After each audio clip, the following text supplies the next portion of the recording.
Language में ही हम आगे बढ़ते हैं। द कंस्ट्रक्टिविस्ट अप्रोच, निर्माणवादी अप्रोच। देखिए यहाँ कुछ नाम लिखे हैं जिनमें निर्माणवादी आते हैं और साथ में उनकी थ्योरीज़।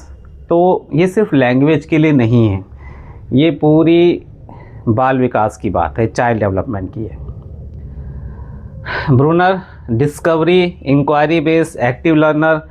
बच्चा अपने वर्तमान ज्ञान और सामने की परिस्थिति के साथ जूझता है, फाइट करता है, एक्सप्लोर करता है, खोजता है, ढूंढता है, सच ढूंढता है। जीन पियाजे की stage theory of cognitive development हम जानते ही हैं, 4 स्टेजेस हैं। एक के बाद एक बच्चा ज्ञान का निर्माण करता है। नन्हा वैज्ञानिक है। कुछ ऐसे पर्सन सीधे सीधे आते ही हैं कि बच्चे में वो क्षमता है कि वो खुद ही ज्ञान का निर्माण करता है। टीचर का काम है बस उसको फैसिलिटेट करना। वाइगॉस्की समाज और संस्कृति से जुड़ने की बात करते हैं और उस परिस्थिति में बच्चा खुद से ज्ञान का निर्माण करता है, समाज और संस्कृति में जुड़कर। भाई हमारे पूर्वज जो हमारे समक्ष चीज़ें लाते जा रहे हैं, हम समाज और संस्कृति में उन्हें देख रहे हैं, अपने ज्ञान का निर्माण कर रहे हैं। यहाँ डीवी महोदय को भी जानना ज़रूरी है, जॉन डीवी। तो ये इंगेजिंग की बात करते हैं। बच्चा जितना ज़्यादा इंटरेक्ट करेगा चीज़ों के साथ, ऑब्जेक्ट के साथ, तो यहाँ बच्चे का अपना खुद का अनुभव बहुत इम्पोर्टेंट है। यहाँ डीवी भी यही बात करते हैं और रविंद्रनाथ टैगोर भी, गांधी जी भी बात करते हैं, जो भारतीय विचारक रहे हैं शिक्षा के क्षेत्र में, जो उनके विचार हैं उनकी बात करें तो सभी जो है लर्निंग बाय डूइंग, करके सीखना। खुद से बच्चा ऑब्जेक्ट के साथ इंटरेक्ट करता है, अपने ज्ञान का निर्माण करता है। और यहाँ हम इन्हें जो है प्रोग्रेसिव एजुकेशन, प्रगतिशील शिक्षा, जो शब्द आ रहा है कि एक प्रगतिशील क्लास कैसी होनी चाहिए। बच्चा सेंटर में होना चाहिए, बच्चे का इंटरेक्शन होना चाहिए, बच्चा इन्वॉल्व होना चाहिए, बच्चा इंगेज होना चाहिए एक्टिविटीज़ में, बच्चे को पूरी स्वतंत्रता होनी चाहिए अपनी बात कहने की, कोई डर का माहौल नहीं होना चाहिए। तो ऐसे वातावरण में बच्चा खुद से ज्ञान का निर्माण करता है। तो ध्यान देंगे, सिर्फ लैंग्वेज की बात नहीं है, पूरा का पूरा बाल विकास है, चाइल्ड डेवलपमेंट है। और इन चीज़ों को आप समझ ही रहे हैं, ये टर्म्स बार बार आ रही हैं, तो आप ये भी ध्यान में रखें कि बच्चा सेंटर में खुद से ज्ञान का निर्माण करता है। चाहे वो प्रगतिशील शिक्षा शब्द आए, प्रोग्रेसिव एजुकेशन, या फिर एक समावेशी शिक्षा है, इंक्लूसिव एजुकेशन, वो वर्ड भी आता है कि सभी बच्चों को इन्वॉल्व करना है, चाहे कैसी भी पृष्ठभूमि हो, चाहे उस बच्चे का जो सीखने का तरीका कैसा भी हो, बच्चे की सीखने की क्षमता कैसी भी हो, सभी को साथ लेकर चलना है।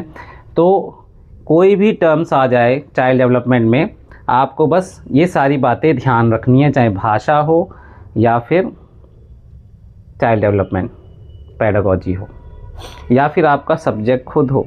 चाहे साइंस है तो साइंस में भी मायने रखती है, साइंस में तो बहुत मायने रखता है। इंक्वायरी बेस्ड साइंटिफिक लर्निंग जो है, एक्टिव लर्नर, और ये इंगेजिंग, और साथ में ये भी ज्ञान का निर्माण करना। तो अब देखते हैं इनसे क्या चीज़ें निकल कर आती हैं। चलिए यहाँ पर ध्यान देते हैं, कुछ सिद्धांत निकल कर आते हैं निर्माणवादी अप्रोच से। तो वो सिद्धांत यहाँ पर, उनमें से कुछ सिद्धांत यहाँ पर लिखे हैं, ध्यान देंगे। इनसे रिलेटेड क्वेश्चंस आते हैं, चाहे लैंग्वेज हो, चाहे सीडीपी हो, या सब्जेक्ट हो, इसको हमें ध्यान में रखना है। जो साइंस और सोशल साइंस की पेडागॉजी है, वहाँ भी ये क्वेश्चन देखने को मिलते हैं और बहुत इंपॉर्टेंट है। जब हमने थ्योरीज समझ ली हैं तो उन थ्योरीज का एक तरीके से निचोड़ भी हमें आना चाहिए। तो learning is an active process, learning is a meaning making, learning is a reflective activity, learning involve language, learning is a social activity, language is a contextual, परिस्थिति के अनुसार, और learning is the process of acquiring knowledge, learning is experiential, अनुभवनात्मक, और motivation is a की component in learning.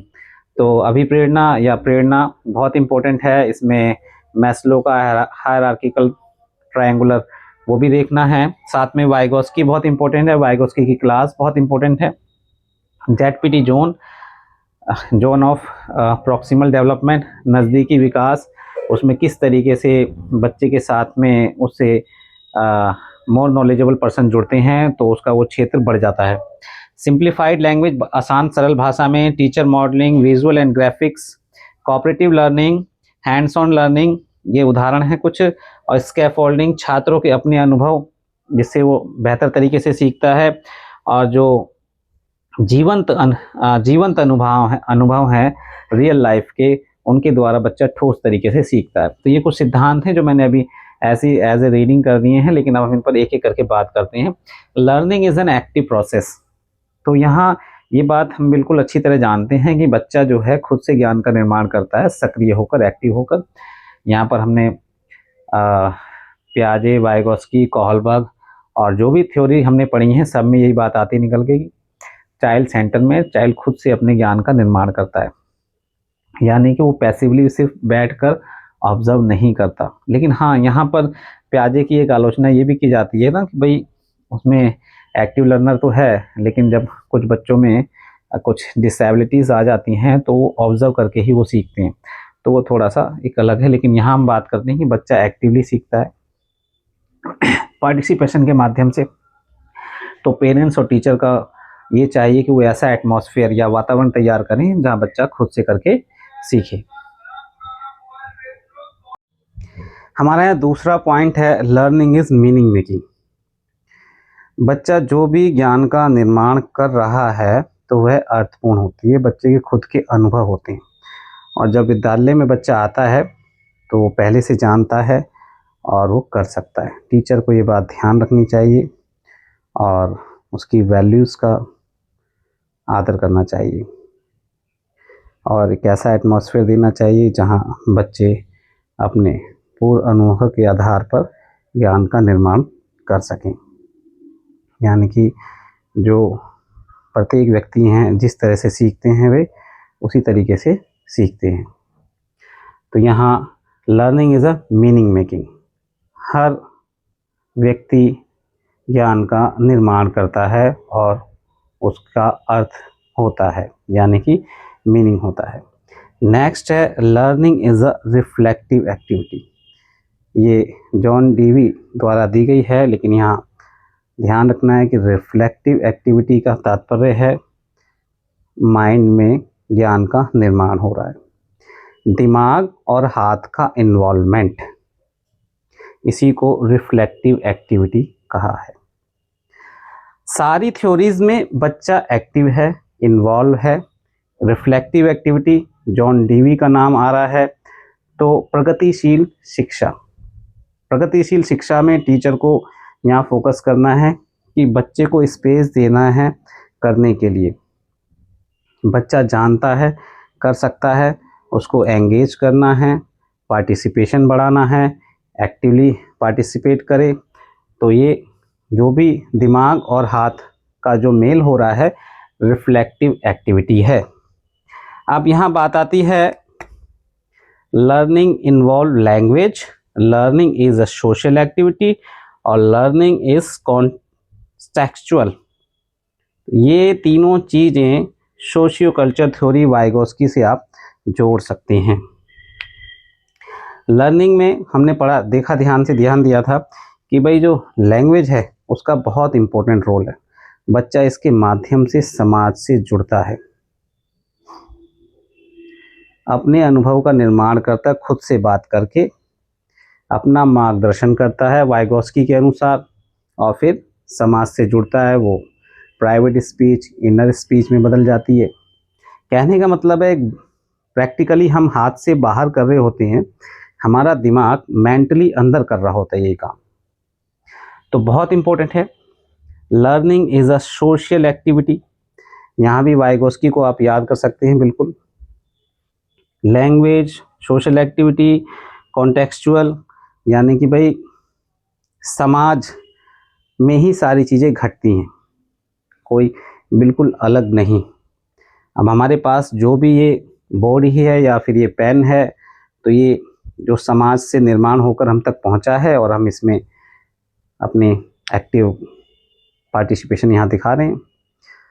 तो बच्चे तक जो चीज़ें आ रही हैं वो समाज से आ रही हैं और फिर वो एक्टिवली पार्टिसिपेशन करके, ज्ञान निर्माण करके वो समाज में ही प्रेजेंट कर रहा है। तो हमें एक ऐसा एटमॉस्फेयर देना चाहिए जहाँ बच्चे का इंटरेक्शन ज़्यादा से ज़्यादा हो, क्योंकि ना सिर्फ हमारा जो करिकुलम है, पाठ्यक्रम है, वो सामाजिक परिवेश को ध्यान में रखकर ही बनाया गया है। कल्चर को समाज कल्चर को ध्यान में रख के ही बनाया गया, और उसके बाद भी बच्चे को वहीं इंटरेक्शन भी करना है। तो ये बहुत इंपॉर्टेंट हैं तीनों।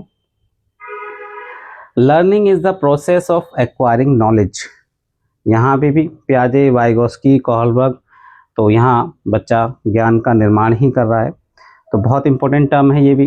ये सारी चीज़ें, सारी बातें सिद्धांतों पे यही कह रही हैं कि बच्चा एक्टिवली पार्टिसिपेट कर रहा है, कुछ ना कुछ चीज़ों को बना रहा है, निर्माण कर रहा है, अनुभव के द्वारा सीख रहा है, परिस्थिति के द्वारा सीख रहा है, जो ऑब्जेक्ट्स उसके सामने हैं उनसे सीख रहा है। तो यहाँ ज़्यादा से ज़्यादा इन्वॉल्वमेंट बच्चे का है, इस बात को ध्यान रखें। यहाँ जो लर्निंग इज़ एक्सपीरियंशियल है, ये भी बच्चे के एक्टिवली पार्टिसिपेशन पे ही जोर देती है। बच्चा करता है, करने से सीखता है।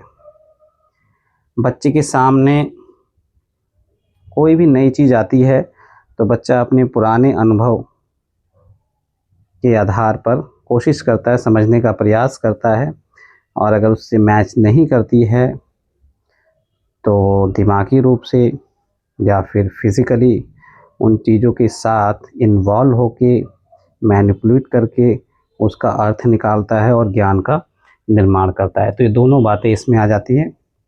तो यहाँ लर्निंग बाय डूइंग, करके सीखना इसमें शामिल है। अब यहाँ लैंग्वेज भी बहुत इम्पोर्टेंट रोल निभाती है।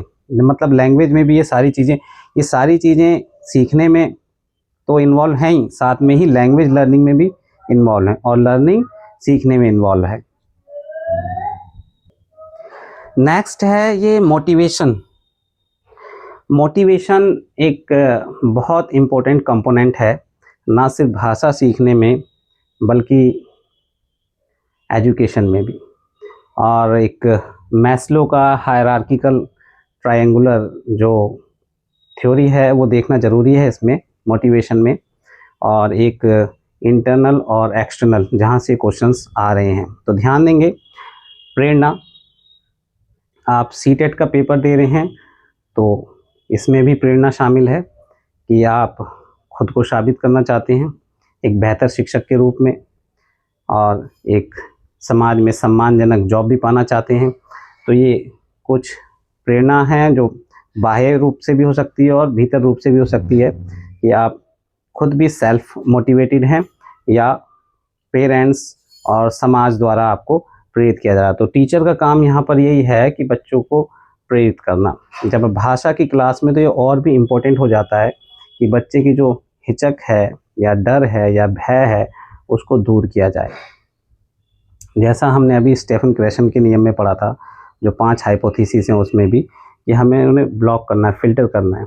जो बाधाएं उत्पन्न कर रही हैं बच्चे के रास्ते में, उसे दूर करने का प्रयास करना है और उसके सामने उन बेहतर परिस्थितियों को लाना है जिससे बच्चा सहज रूप से आगे बढ़ सके। तो ये बहुत इम्पोर्टेंट है। मोटिवेशन भी, अभिप्रेरणा भी आप अपने ऊपर भी ले सकते हैं। और ये मानकर चलिए कि आप लैंग्वेज टीचर ही हैं, साइंस के टीचर हैं, चाहे सोशल साइंस के टीचर हैं, चाहे हिंदी के टीचर हैं, इंग्लिश के टीचर हैं या फिर संस्कृत के टीचर हैं, सब में लैंग्वेज वेरी इंपॉर्टेंट है और हम सब लैंग्वेज के ही टीचर हैं।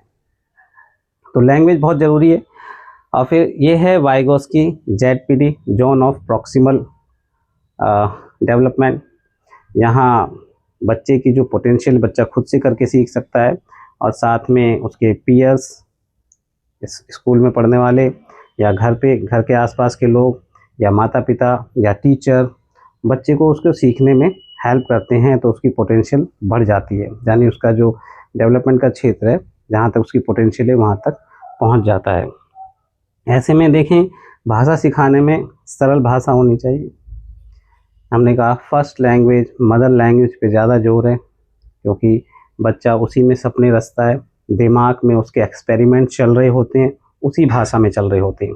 तो भाषा सिंप्लीफाइड होनी चाहिए।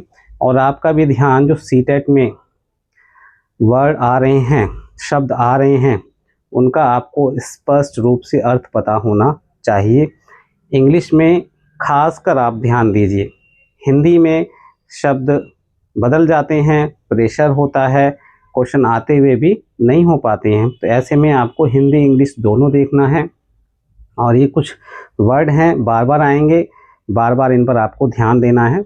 और जब आप बार बार इसके अभ्यस्त हो जाते हैं, प्रैक्टिस करते हैं, तो ये वर्ड आपके हो जाते हैं और फिर आप अच्छी तरह कैसे भी प्रश्न आए कर सकते हैं। Teacher modelling, visual and graphics, यानी कि टीचर को वहाँ बच्चे के समक्ष इस रूप से प्रस्तुत करना होता है कि बच्चे उसका अनुकरण भी करते हैं, उससे सीखते हैं और ख़ुद से उसमें कुछ चीज़ जोड़ते भी हैं।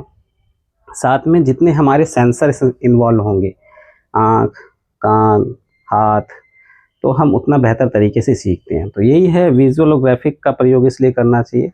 कोऑपरेटिव लर्निंग, सहयोगात्मक शिक्षण या अधिगम बहुत ज़रूरी है। बच्चे ग्रुप में सीखते हैं, समूह में सीखते हैं, अपने आसपास के बच्चों से सीखते हैं, टीचर से सीखते हैं, खेल के दौरान सीखते हैं हमेशा। तो वहाँ इन चीज़ों का ध्यान रखिए। छात्र के अपने अनुभव बहुत इम्पोर्टेंट हैं और लाइव एक्सपीरियंस, जीवंत अनुभव बहुत ज़रूरी हैं जो रियल वर्ल्ड से जुड़े होते हैं।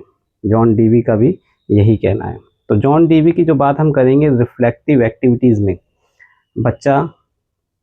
बच्चे का दिमाग और हाथ दोनों इन्वॉल्व हैं। ना सिर्फ यही कहते हैं, रविन्द्रनाथ टैगोर का भी यही कहना है, महात्मा गांधी का भी यही कहना है कि दिमाग और हाथ का दोनों का ही इन्वॉल्वमेंट चाहिए। और जो प्रोग्रेसिव क्लासरूम है, प्रगतिशील कक्षा में लोकतांत्रिक टीचिंग, डेमोक्रेटिक टीचिंग, तो ये ध्यान रखेंगे। डेमोक्रेटिक का मतलब है कि बच्चे को अपनी बात रखने के लिए स्पेस है, कोई डर नहीं है, भय मुक्त माहौल है। मैं एक घटना बताता हूँ कि मैं क्लासरूम में था, तो वहाँ 2 बच्चे टॉयलेट गए हुए थे। अब पूरा टाइम बीत गया, मेरे आने से पहले ही गए हुए थे। मैंने बाहर देखा तो 2 बच्चे मुझे दूर खड़े दिखाई दिए। मैंने देखा ये तो क्लास के ही हैं और मैंने दूर से आवाज़ लगाई, सुनो। तो एक बच्चे का ध्यान गया, वो देखते ही भाग गया। दूसरे बच्चे का ध्यान गया, वहीं खड़ा रहा। मैंने उसे प्यार से बुलाया, आइए क्लास में आओ। ये आइए वर्ड तो मैंने, जो एकेडमिक वर्ड है, मैंने उसे कहा आओ भाई क्लास में आओ। तो बच्चा आया क्लास में। आते ही बच्चा बहुत घबराया हुआ था और सफाई देना उसने शुरू किया, सर कि हम टॉयलेट करने गए थे और आप आ गए थे, तो डर की वजह से हम क्लास में नहीं आ रहे थे। मैंने उसकी बात पूरी सुनी नहीं, उसे फिर एंटर किया, जिससे उसका डर ख़त्म हुआ। अब ये डर ख़त्म करना ज़रूरी था कि आगे अगर ऐसी परिस्थिति हो तो वो बिना डर के कक्षा में आए और टीचिंग लर्निंग प्रोसेस में पार्टिसिपेट करें। तो ऐसे छोटे छोटे उदाहरण बहुत सारे हैं जो हम डेली रूटीन लाइफ में भी देखते हैं और पढ़ने और पढ़ाने के दौरान भी हमारे खुद के भी अनुभव हैं। और तो सारी चीज़ें आप जानते हैं, तो इसीलिए ये शब्द जो है क्लियर होने चाहिए।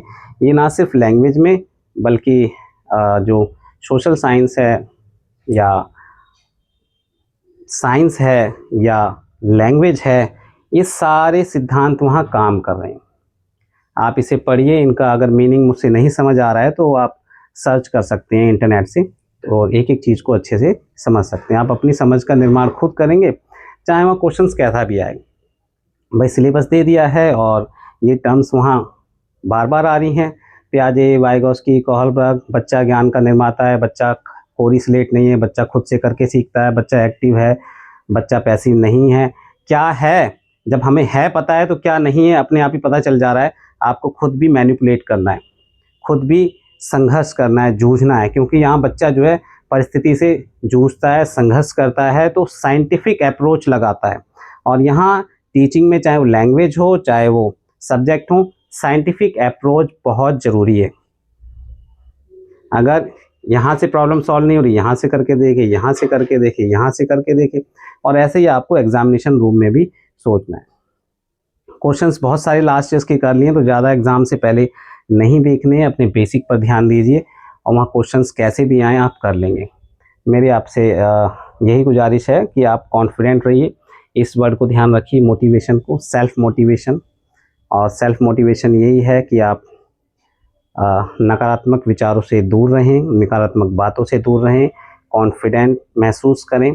जितना भी सिलेबस हो गया है, एग्ज़ाम के नज़दीक आते ही ऐसा लगता है मैंने तो कुछ पढ़ा ही नहीं, मुझे तो कुछ आ ही नहीं रहा, ये सब सोचने की ज़रूरत नहीं है। जब क्वेश्चन पेपर सामने आएगा आप बहुत बेहतर करेंगे, बस अपने ऊपर विश्वास करने की ज़रूरत है। धन्यवाद।